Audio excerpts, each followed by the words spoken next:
यमुना के किनारे प्रिय प्रीतम जी। सर्वप्रथम श्री कृष्ण और श्री राधा जी त्रिवेणी में प्रवेश करते हैं। हम सब सखियां हाथ पकड़ के उनके पीछे पीछे त्रिवेणी मैया में प्रवेश करती हैं, आचमन करती हैं, गोते लगाती हैं। प्रेम से सभी राधा कृष्ण अपने हाथ पकड़ के गोते लगा रहे हैं। हम सखियों के संग प्रयागराज में गोते लगा रही हैं।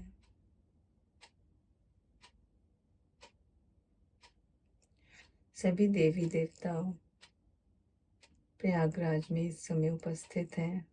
अनेक साधु संत। हम अपने गुरु के नाम के गोते लगाएंगे, फिर परिवारजनों के नाम के, अपने पितरों के नाम के गोते लगाकर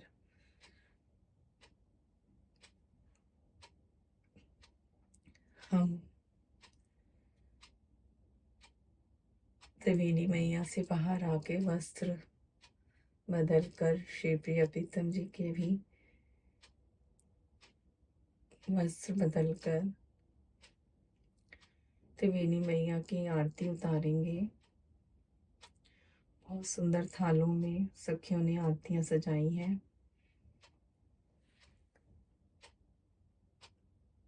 स्वर निर्मित मणियों के थाल, सुंदर सुंदर मणियों का प्रकाश, दीपावली के समान हमारे थाल जगमगा रहे हैं।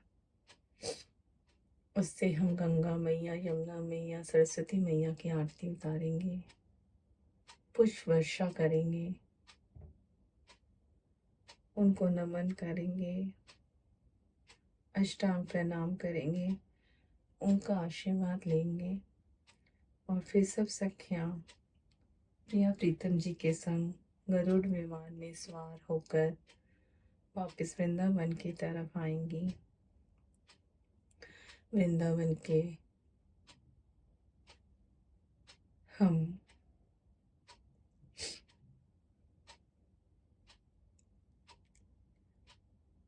विमान से छठी करा मार्ग पर उतरेंगे और मेरा वृंदावन से छठी करा मार्ग से होते हुए प्रेम मंदिर के दर्शन करते हुए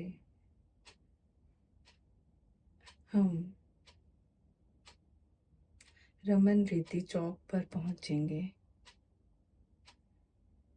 रमन रेती चौक, जहाँ से वृंदावन की परिक्रमा शुरू होती है। एक तरफ हमारे सीधे हाथ को इस्कॉन मंदिर है और उल्टे हाथ को प्रेम मंदिर है।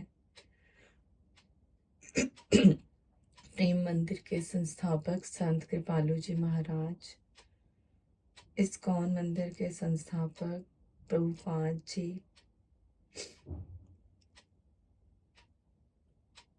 दंडवत प्रणाम करेंगे। यहाँ पर हम वृंदावन की रज को अपने माथे पे लगाएंगे, वृंदावन धाम को प्रणाम करेंगे और संकल्प करेंगे परिक्रमा का और एकादशी व्रत का कि आपकी कृपा से भगवान हमारे ये दो सुनो संकल्प सुख से पूर्ण हो।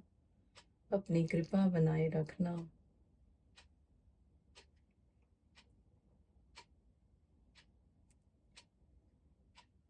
वृंदावन की सुंदर छटा को निहारते हुए हम परिक्रमा शुरू करेंगे। श्री राधा करते हुए अंतर मन में स्थित होते हुए अपने प्रिय प्रीतम जी के संग हम परिक्रमा कर रहे हैं। इसी भाव में रहेंगे। श्री राधा श्री राधा श्री राधा, राधा राधा राधा करते करते आगे बढ़ेंगे। जहाँ पे इस्कॉन मंदिर खत्म होता है वहीं से थोड़ी सी आगे कृष्ण बलराम वृक्ष है। यहाँ पर कृष्ण बलराम क्रीड़ाएं करते थे और ये पूरी भूमि कृष्ण बलराम क्रीड़ाओं की कहलाती है। प्रभुपाद जी ने इस भूमि पर कृष्णा बलराम मंदिर की स्थापना करी, जो आज इस्कॉन टेम्पल के नाम से जाना जाता है। और इस वृक्ष के साथ ही हम सीधे हाथ को जब गली में जाते हैं तो कुछ कदम चलने के बाद राधा टीला आता है। राधा टीला के भीतर जाएंगे, सुंदर प्रिया प्रीतम जी के दर्शन करेंगे, जहाँ पर ये लीला हुई थी कि राधा कृष्णा अपनी सखियों के संग झूलन लीला के लिए आते थे। आज भी यहाँ वृक्षों के उसमें उनके चिन्ह नज़र आते हैं झूले के, और बहुत सारे पक्षी यहाँ पर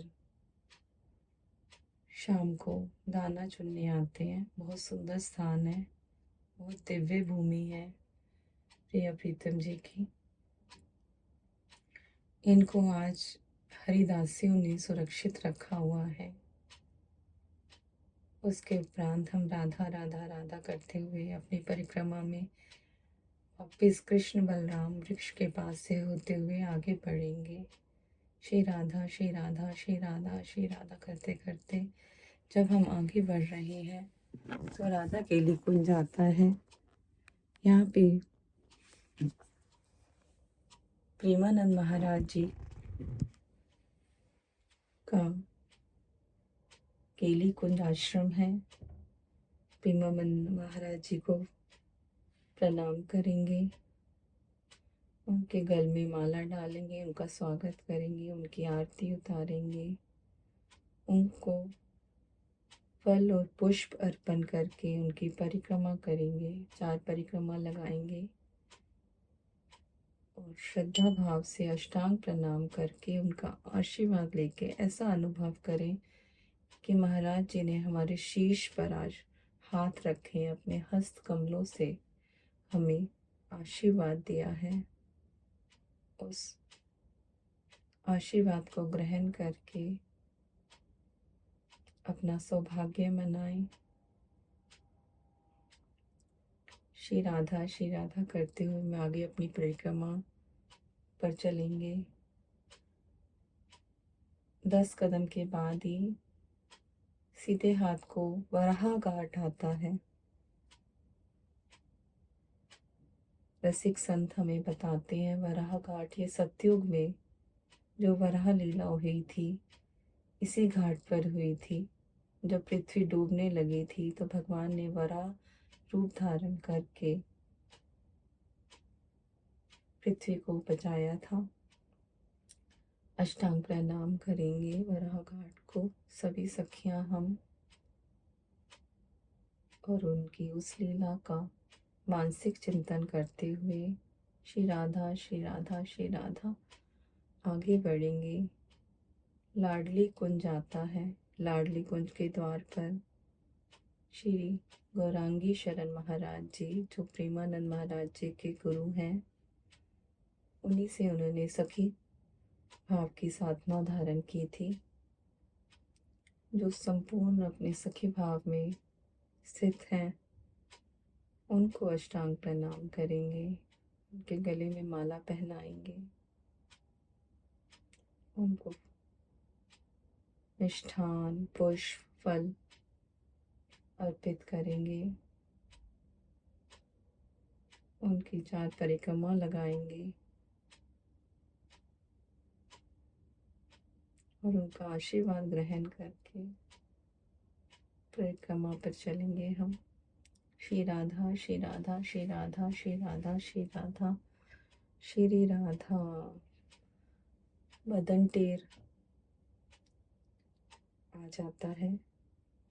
मदन टेर पे लगभग 70 वर्ष के करीब श्री राधा वल्लभ जी जब वृंदावन में पधारे थे तो प्रथम यही स्थान है जो लताओं पताओं वृक्षों के तले राधा वल्लभ जी ने निवास किया था।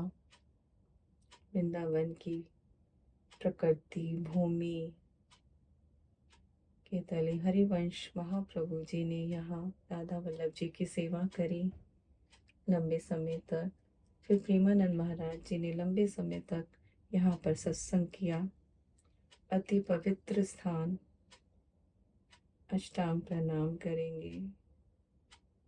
मदन टेर कुंज की रज अपने माथे पे लगाएंगे। राधा वल्लभ जी को प्रणाम करेंगे। हरिवंश महाप्रभु जी को प्रणाम करेंगे। आशीर्वाद लेंगे। फूल पुष्प फल मिष्ठान अर्पित करके उनकी परिक्रमा लगा के 4 परिक्रमा लगाएंगे और आगे हम अपनी श्री राधा श्री राधा श्री राधा श्री राधा श्री राधा श्री राधा श्री राधा करते करते हम गौशाला पहुँचते हैं। प्रभुपाद जी की गौशाला। यहाँ पे गौओं की बैलों की बहुत सेवा होती है। हम भी थोड़ी सी सेवा करेंगे।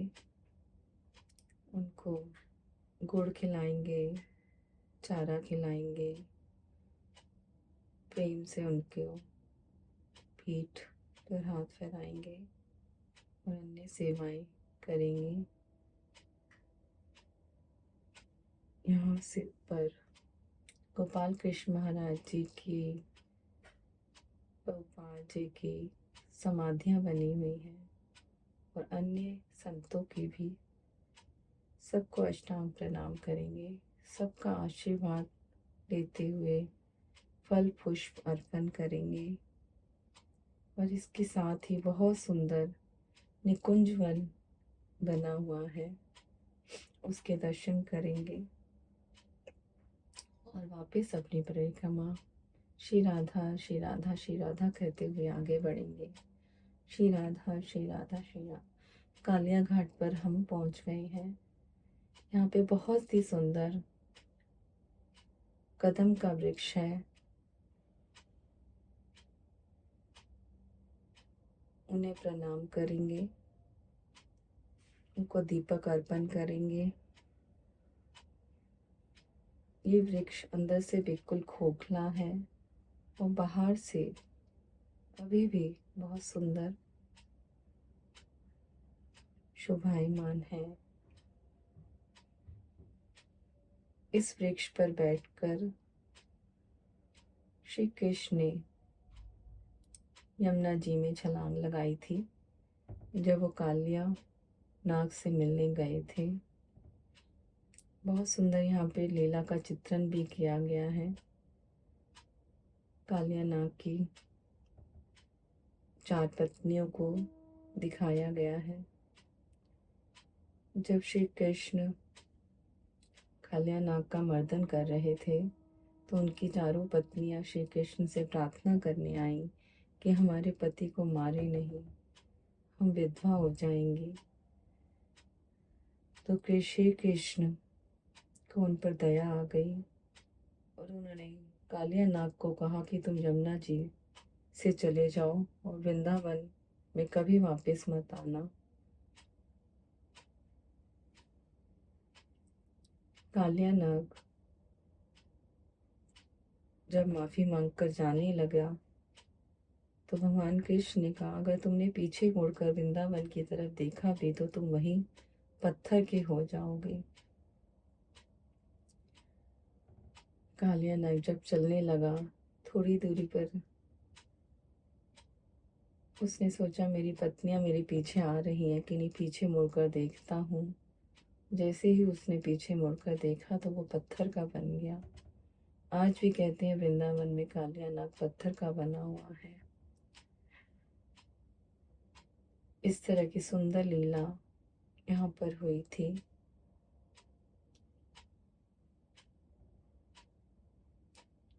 उसके बाद हमारे भगवान श्री कृष्ण बहुत देर जल में रहे तो उन्हें ठंड लग गई।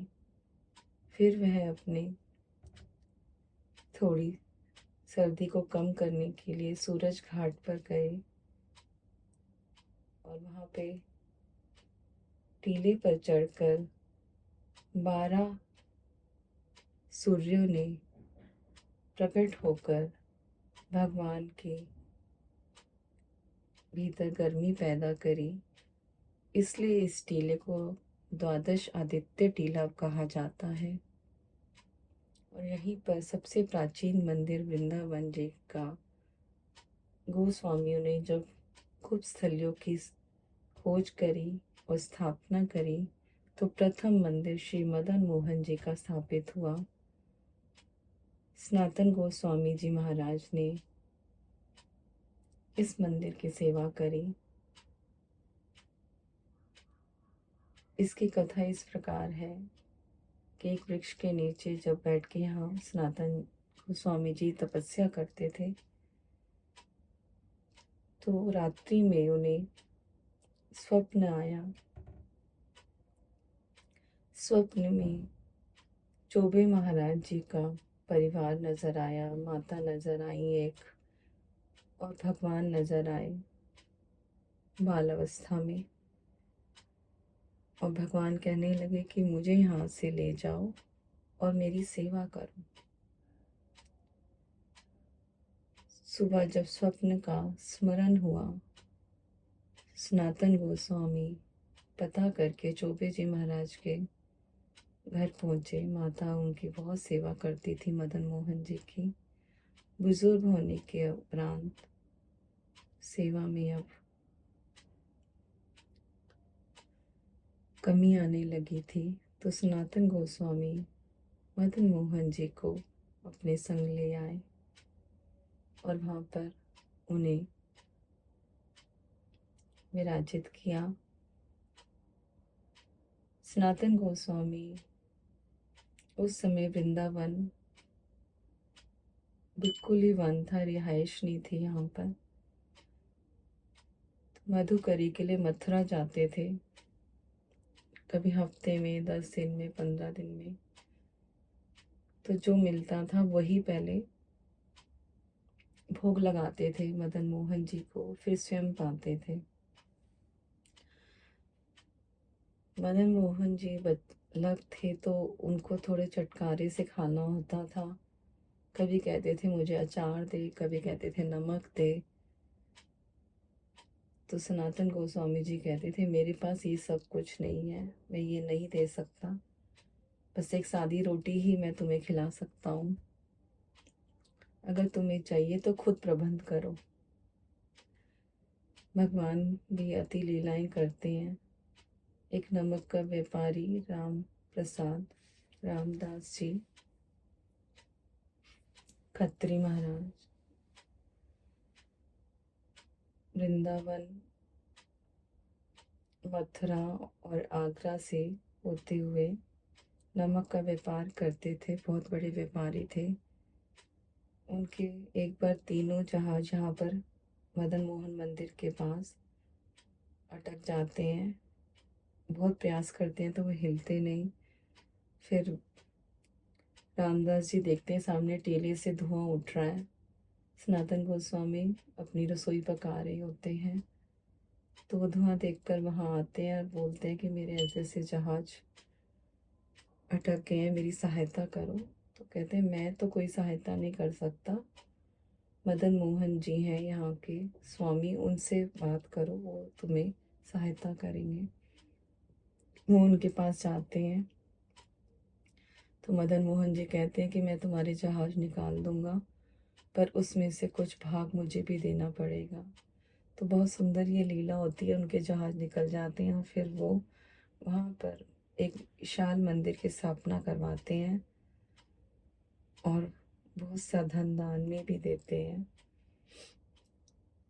तो सनातन गोस्वामी मुस्कुराते हैं कि वाह भगवान, तुमने अचार नमक खाने के लिए क्या लीला रची।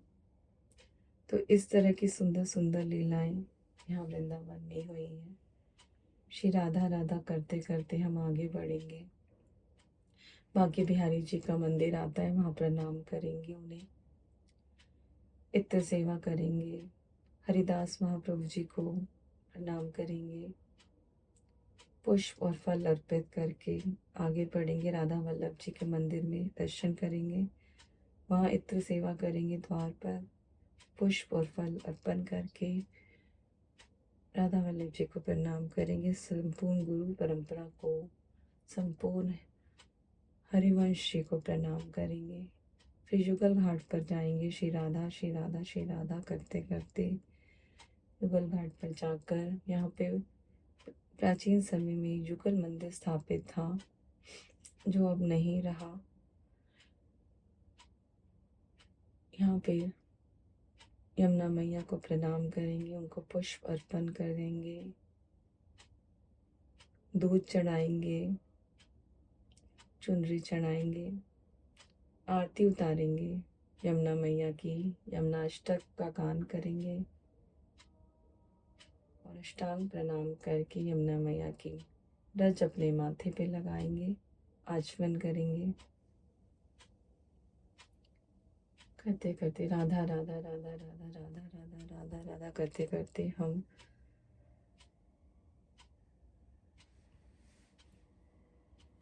इमली तला पर पहुंचेंगे। इमली तला का घाट बहुत ही सुंदर। यहाँ पर जब राधा रानी सखियों के संग तैयार होकर कृष्ण से मिलने के लिए आ रही होती हैं, तो उनके पैर में इमली सूखी हुई चुभ जाती है। तो कृष्ण यहाँ पर इमली को श्राप देते हैं कि तुम वृंदावन की भूमि पर कभी नहीं फलोगी। तब से वृंदावन की भूमि में इमली नहीं फलती फूलती है और वहाँ पे सुंदर वृक्ष के दर्शन हैं। उनको प्रणाम करेंगे। महाप्रभु जी ने यहाँ पर तपस्या करी। आगे चलेंगे श्री राधा करते करते श्री राधा श्री राधा श्री राधा। श्रृंगार बट आता है। यमुना जी के किनारे किनारे बहुत सुंदर सुंदर कंदम और कल्प वृक्ष हुई हैं, जिन वृक्षों के नीचे भगवान ने लीलाएं करी हैं श्री राधा रानी के साथ। श्रृंगार बट के अभी भी कुछ अवशेष यहाँ पर हैं, जिनको संजो के रखा हुआ है संतों ने। यहाँ पर भगवान ने श्री राधा रानी का बहुत ही सुंदर पुष्पों से श्रृंगार किया था। वेणी गूंथन की थी, उसमें पुष्प लगाए थे।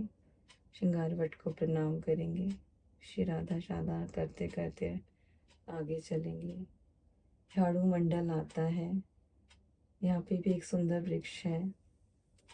उस वृक्ष के नीचे श्यामा प्रभु नाम के एक सेवक थे। वो श्री राधा रानी के बहुत बड़े भक्त थे। एक बार राधा रानी अपनी सखियों के संग आके उनको दर्शन देती हैं, तो उनके पायल का नूपुर वहाँ गिर जाता है। जब सुबह वो सोनी सेवा कर रहे होते हैं श्याम प्रभु, तो उन्हें वो नूपुर मिलता है और उनकी सखियाँ वो नूपुर ढूंढते हुए जब वहाँ आती हैं, तो देखती हैं कि श्याम प्रभु जी ने वो नूपुर लिया हुआ है। ऐसी सुंदर लीला यहाँ पर हुई थी।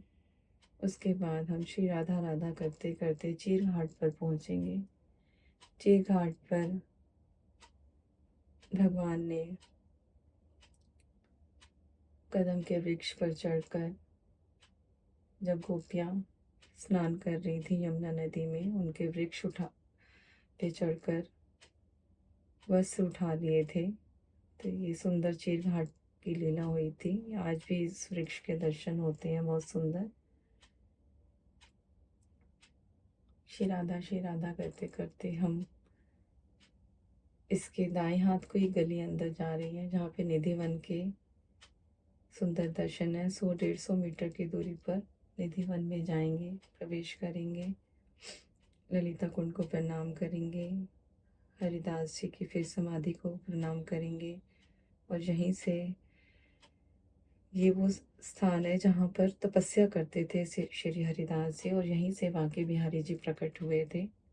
साथ में एक और विग्रह प्रकट हुए थे, जिनका निधिवन के साथ ही मंदिर है, और बांके बिहारी जी को आगे जाकर मंदिर बनाया गया।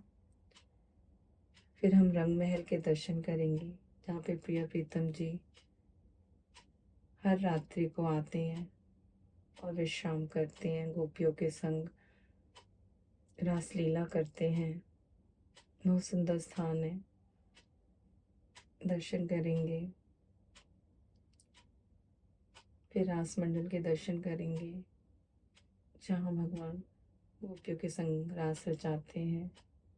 फिर बहुत ही सुंदर प्रिया प्रीतम जी के विग्रह के दर्शन है, जहाँ पे राधा रानी कृष्ण बनी हुई है और बांसुरी धारण करी हुई है।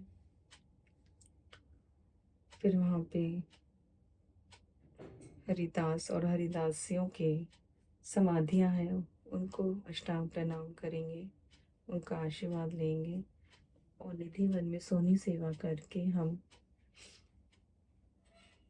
सेवा कुंज चलेंगे। रास मंडल पर सारी रातें नृत्य करते करते श्री राधा जब थक जाती हैं तो सेवा कुंज के स्थान पर आकर लालजू श्री राधा रानी के चरण दबाते हैं। यहाँ पर भी ललिता कुंड है, उनके दर्शन करेंगे, रास मंडल के दर्शन करेंगे। उसके उपरांत हम अपनी परिक्रमा करते करते आगे चलेंगे। निधि वन से जैसे ही इधर बाहर निकलते हैं तो उसी तरफ वहीं पर गोपेश्वर महादेव जी का मंदिर है, बंसी वट है, लालजी महाराज का मंदिर है।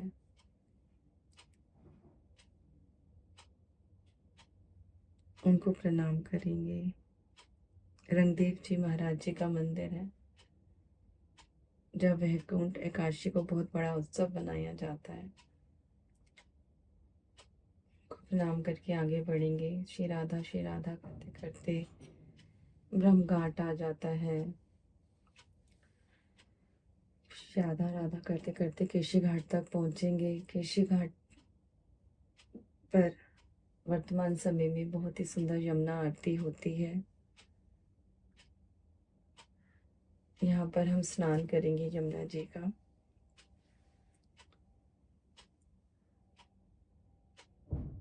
और यमुना आरती करेंगे।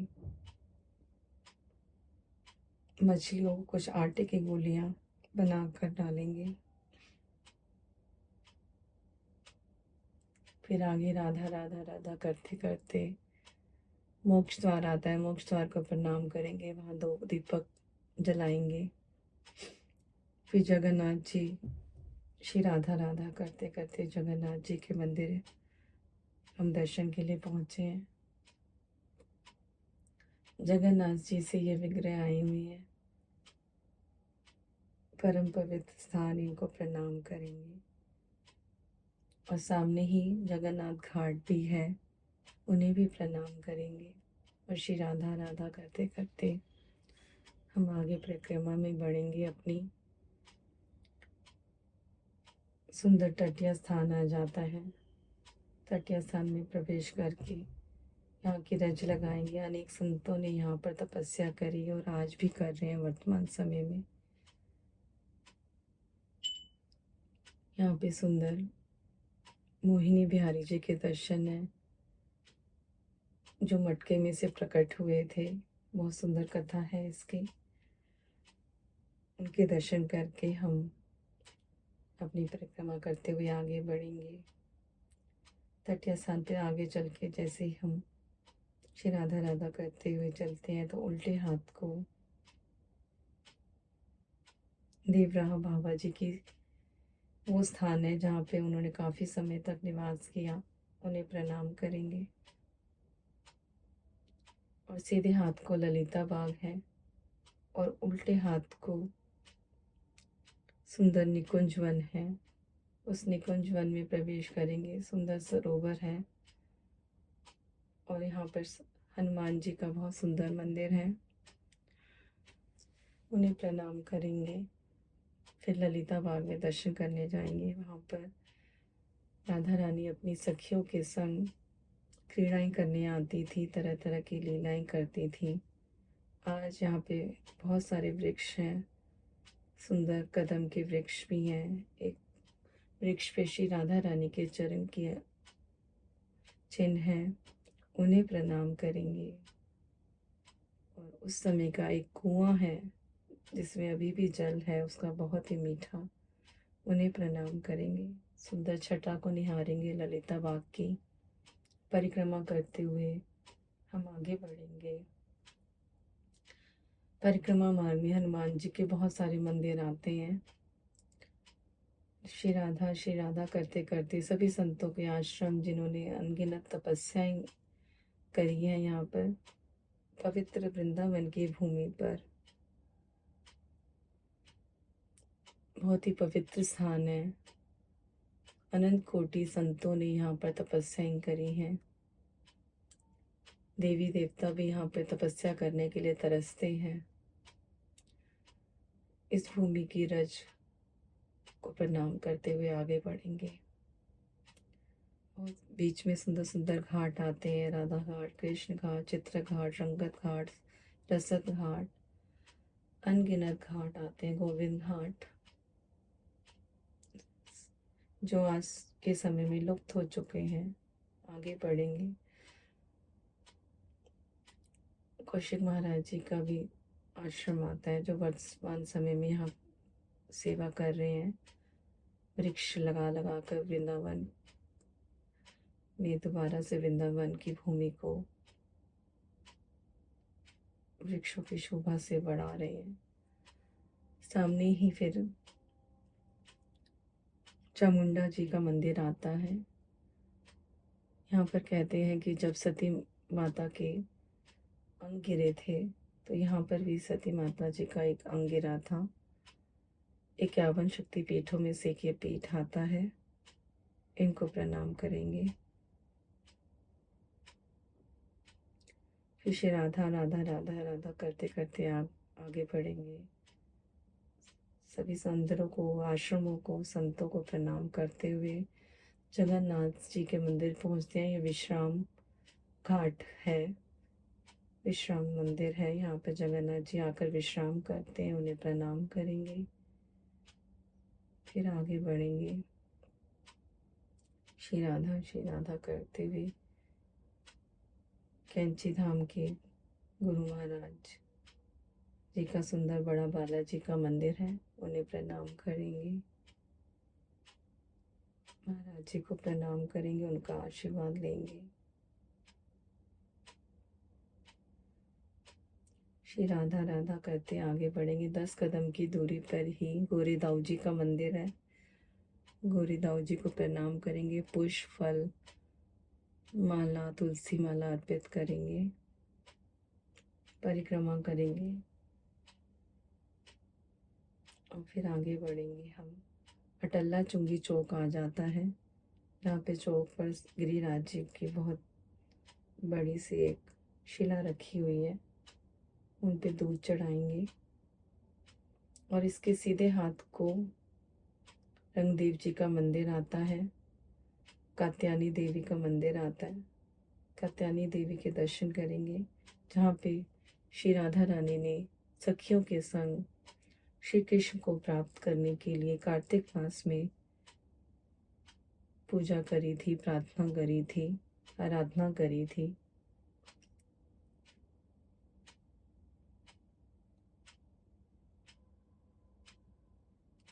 और अटल्ला चुंगी के जब हम उल्टे हाथ को देखते हैं तो मथुरा जी को ये सीधी सड़क जा रही है। मथुरा जी में भगवान कृष्ण का जन्म स्थान है।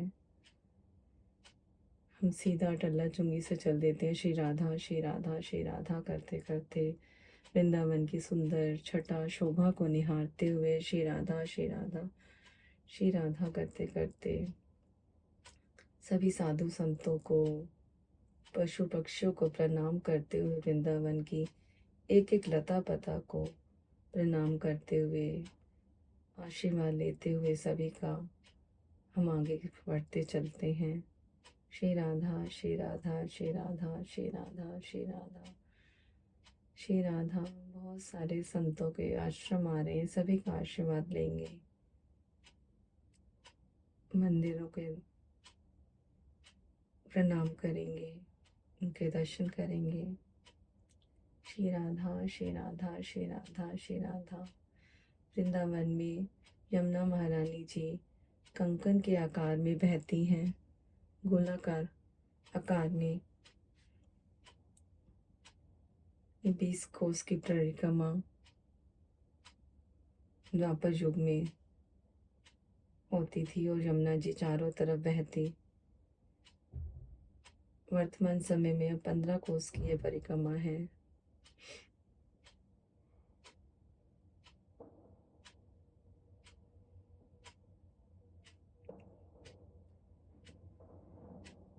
श्री राधा श्री राधा श्री राधा करते करते आगे बढ़ेंगे। बहुत बड़ी गोपाल रसोई आती है और इसमें सभी साधु संतों को भोजन सेवा फ्री में दी जाती है। यहाँ पे वृद्धाश्रम भी है। वृद्ध माताओं को यहाँ पर आश्रय दिया जाता है।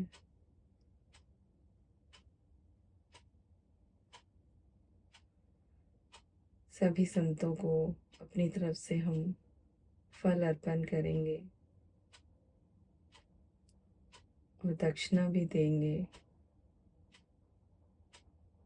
जितने भी साधु संत बैठे हैं मार्ग में, सभी को फल अर्पण करते हुए, कुछ दक्षिणा देते हुए हम अपने वृंदावन की परिक्रमा पूर्ण करने जा रहे हैं। जहाँ से हमने परिक्रमा शुरू करी थी वहीं पर हम वापस रमन रेती चौक पर पहुँच जाते हैं। हम अष्टांग प्रणाम करेंगे। अपनी परिक्रमा जहाँ से हमने उठाई थी वहीं पर हमने विश्राम दी।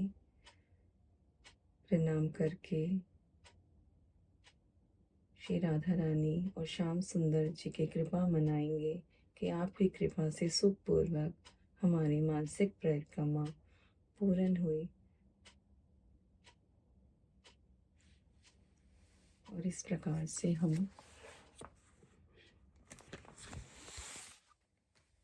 प्रसन्न होकर एकादशी की कथा सुनेंगे। आज माँ कृष्णा षटतिला एकादशी है। भगवान कहते हैं कि माँ कृष्णा एकादशी की कथा का मैं वर्णन करने जा रहा हूँ। माघ के महीने में यह व्रत करने से मनुष्य सब सुखों को पा कर अंत में स्वर्ग के सुख भोगता है। व्रत करने वालों को नीच कर्म छोड़कर शुभ कर्म धारण करने चाहिए और व्रत के दिन रात को विष्णु भगवान का ध्यान करते हुए चंदन, फल, फूल, अगर, नारियल और कपूर से पूजा कर 108 बार हवन करें। बाद में अपने पापों का प्रायश्चित करने के लिए भगवान से प्रार्थना कर फिर उत्तम ब्राह्मणों को तिल के लड्डू, जलपान, अन्न, वस्त्र, ऊन, दूध आदि पदार्थ देने चाहिए। इस एकादशी का तिलों द्वारा पूजन तथा तिलों का दान देना उत्तम है। अब षटतिला एकादशी की कथा सुनाता हूँ। ध्यान पूर्वक सुनो।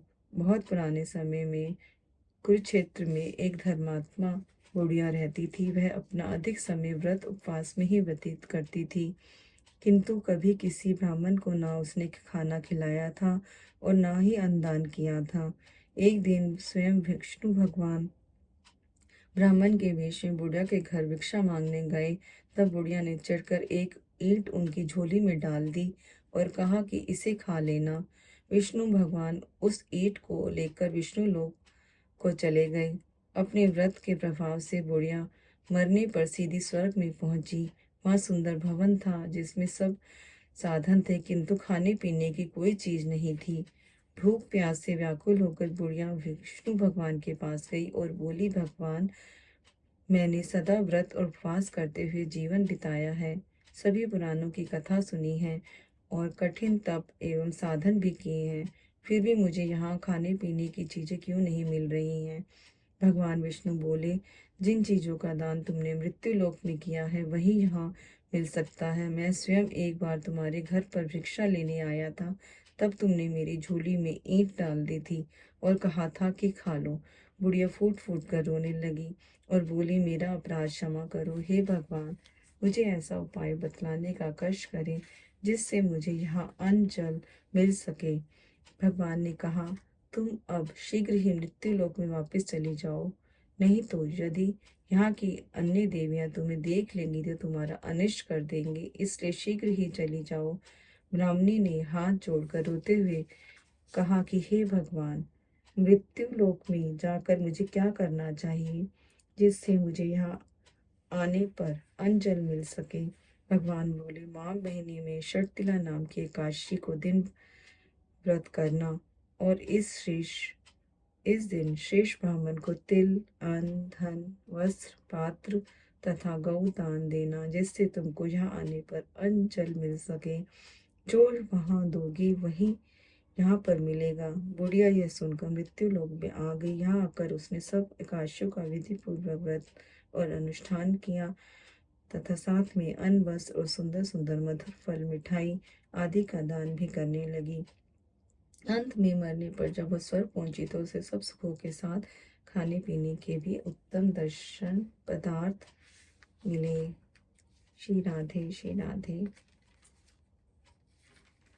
ओम जय एकादशी माता, ओम जय एकादशी माता। भक्त विष्णु पूजा व्रत को धारण कर शक्ति मुक्ति पाता। ओम जय एकादशी माता, तेरे गुण गिनाऊं देवी, भक्ति प्रदान करनी, देवी भक्ति प्रदान करनी। घन गौरव की देनी माता, घन गौरव की देनी माता, शास्त्रों में वरनी। ओम जय एकादशी माता, मार्गशीर्ष के कृष्ण पक्ष की सफला नामक है, मैया तू सफला नामक है।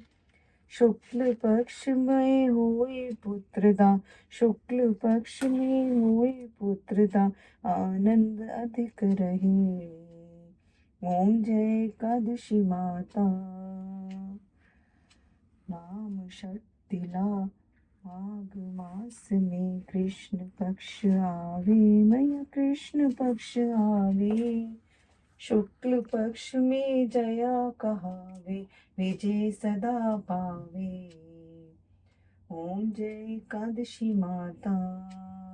विद्या फागुन कृष्ण पक्ष में शुक्ला आमल की, मैया शुक्ला आमल की। पाप पोचने कृष्ण पक्ष में चैत्र महावल की। ओम जय एकादशी माता। चैत्र शुक्ल पक्ष में नाम कामदा, धन देने वाली, मैया धन देने वाली। नाम बरुथनी कृष्ण पक्ष में, नाम बरुथनी कृष्ण पक्ष में, बैसाख महावाली। जय एकादशी माता। शुक्ल पक्ष में होए मोहनी, अपराश्रेष्ठ कृष्ण पक्षी, मैया अपराश्रेष्ठ कृष्ण पक्षी। नाम निर्जला सब सुख करनी, शुक्ल पक्ष रखी। ओम जय एकादशी माता। योगिनी नाम आषाढ़ में जानो, कृष्ण पक्ष वरनी, मैया कृष्ण पक्ष वरनी। देव शयनी नाम कहायो, शुक्ल पक्ष धरनी। ओम जय एकादशी माता। कामिका श्रावण मास में आवे, कृष्ण पक्ष कहिए, मैया कृष्ण पक्ष कहिए। श्रावण शुक्ला हुए पुत्रदा, आनंद से रहिए। ओम जय एकादशी माता। अजा भाद्रपद कृष्ण पक्ष की परिवर्तनी शुक्ला, मैया परिवर्तनी शुक्ला। इंद्राश्वनी कृष्ण पक्ष में, इंद्राश्वनी कृष्ण पक्ष में, व्रत से भव सागर निकला। ओम जय एकादशी माता। पाप कुंशा शुक्ल पक्ष में, पाप हरन हारी, मैया पाप हरन हारी। रमा मास कार्तिक में आवे सुखदायक भारी। ओम जय